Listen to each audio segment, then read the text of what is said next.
ऐसे भाई मान गए। शौहर को उंगलियों पर नचाना तो कोई तुमसे सीखे। क्या मतलब? क्या कहना चाह रही हैं आप? मतलब ये कि कल तक जो नाराज शौहर कमरे में आने को तैयार नहीं था, आज बड़े हंसी मजाक हो रहे हैं उसके साथ, और तो और कॉफी भी पिलाई जा रही है।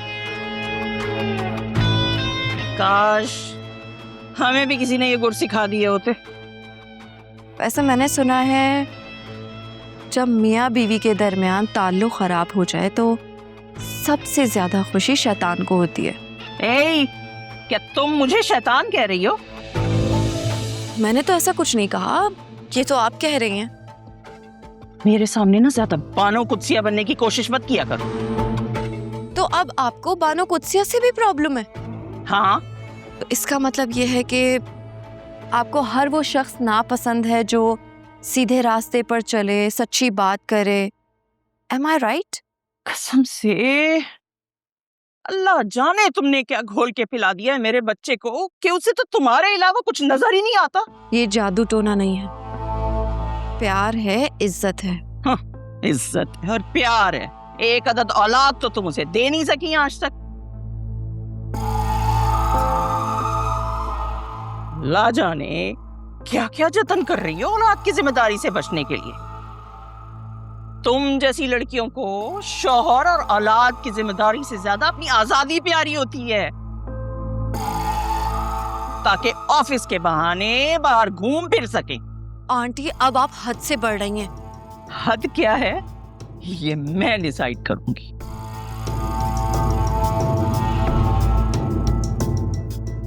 और हाँ,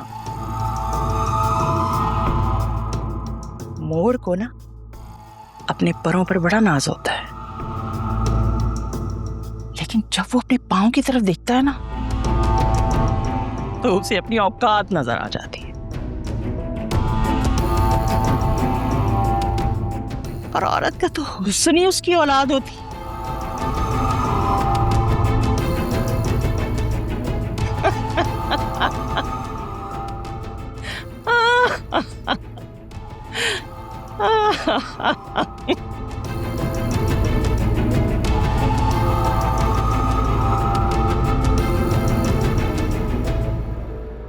अरे भाई आ रही हूँ। रिजा, रिजा कैसी हो तुम? यहाँ क्या कर रहे हैं आप? वो मैं अपने किए पे बहुत शर्मिंदा हूँ, माफी मांगना चाहता हूँ। मुझे जोया से मिलना है। अंदर नहीं जा सकते आप। क्यों? पागल वागल हो गए हैं? कल तक तो जोया के किरदार पर इल्जाम लगा रहे थे, उसको बदनाम करने की धमकियां दे रहे थे, और आज माफी। बड़े ही कोई ढीठ और बेगैरत इंसान है आप। फिजा, कौन है फिजा? क्या हुआ है? तुम? अस्सलाम वालेकुम। तुम्हारी हिम्मत कैसे हुई यहाँ दोबारा आने? तुम्हारे समझ में नहीं आता। चलो निकलो बाहर।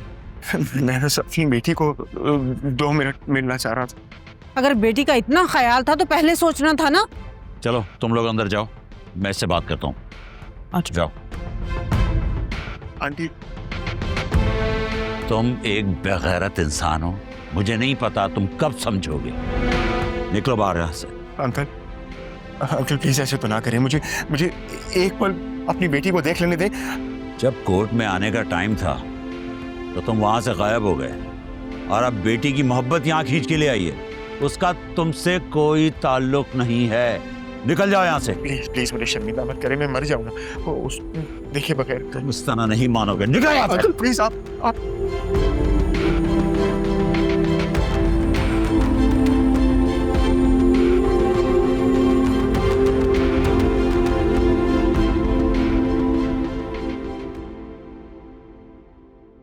पहले तो तुम दिन चढ़े सोते रहते थे, हाँ, अब सुबह होते ही निकल जाते हो और लेट नाइट वापस आते हो।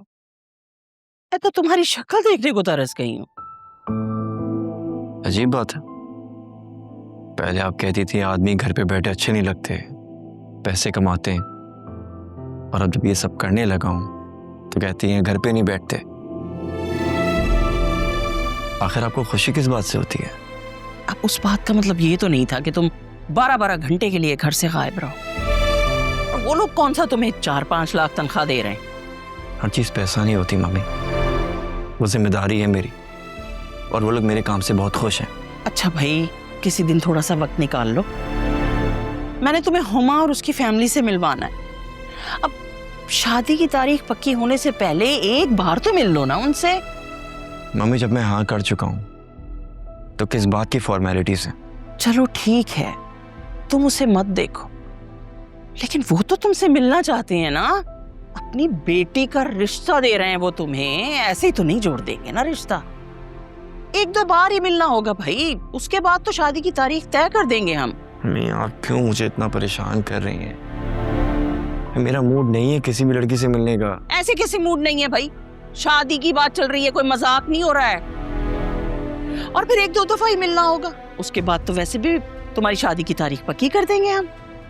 और इंशाल्लाह बहुत जल्द जुनैरा का भी एक बहुत अच्छा रिश्ता आने वाला है। मैं तो सोच रही हूँ तुम दोनों के फर्ज से साथ ही फारिग हो जाऊं इंशाल्लाह। जुनैरा का रिश्ता? हाँ तो शादी नहीं करनी है क्या बहन की? ऐसी बिठाए रखना है घर पे? लेकिन वो उमैर? भाड़ में गया उमैर और इनकी टूटी फूटी मोहब्बत। जो लड़का अपने माँ बाप को सिर्फ रिश्ता लाने के लिए राजी ना कर सके, तुम्हें क्या लगता है उसके साथ हम अपनी बेटी का जोड़ जोड़ेंगे? सवाल ही पैदा नहीं होता। ऐसे भी बुरे हालात नहीं है हमारे, और हमने तो सोच रखा है हम तो बड़े धूमधाम से अरमानों के साथ तुम दोनों की शादियां करेंगे। लेकिन जुनैरा, आपकी उससे बात हुई? क्या वो इस रिश्ते के लिए राजी है? उसकी जिंदगी का फैसला हम करेंगे। हम अभी जिंदा है ना, तुम परेशान मत हो, मैं सब संभाल लूंगी। वैसे भी मोहब्बतों के बुखार लड़कियों के सर से बहुत जल्द उतर जाते हैं, और अगर ना उतरा तो मैं उतार दूंगी। अब देखो ना, तुम्हारे सर से भी तो मोहब्बत का बुखार उतर ही गया ना।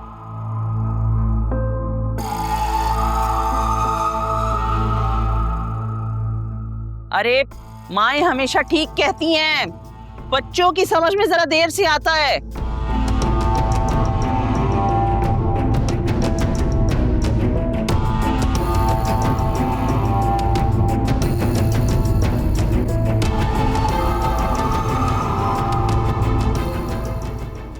देखिए सर, जो भी है वो है तो आपके घर के दामाद, और गलतियां तो इंसान से ही होती हैं। ऐसे तमाशा बनाने से बेहतर है कि आप लोग आपस में बात कर लेते हैं। अच्छा, तो अब आप हमारे घर के फैसले करेंगे? आपको अंदाजा भी है उस आदमी ने कितना कुछ किया है? बेटा तुम अंदर जाओ। मैंने देखा था कैसे असफर भाई को धक्के मारकर निकाला था। बेचारे कितने मान से अपनी बेटी से मिलने आए थे। काश अगर वो अपनी बेटी से मिल लेते तो कितना अच्छा होता। काश मेरे पास तेजाब होता और मैं उसके चेहरे पे फेंक देती, कितना अच्छा होता है ना? तौबा, इतनी बदजुबानी। बदजुबानी तो वो है जो आप कर रहे हैं। अब्बा देखें, कितनी अफसोस की बात है ना, 3 सालों से आप हमारे पड़ोस में रह रहे हैं, हमारी बात पे यकीन करने के बजाय उस बेईमान आदमी की बात पे यकीन कर रहे हैं। तौबा तौबा। बेटा मैं बात कर रहा हूँ ना। मुझे लगा कि आमतौर पर घर में ऊंच नीच हो जाती है, आमने सामने बिठाकर बात कर लेते हैं। बात करने से ही तो बात बनती है।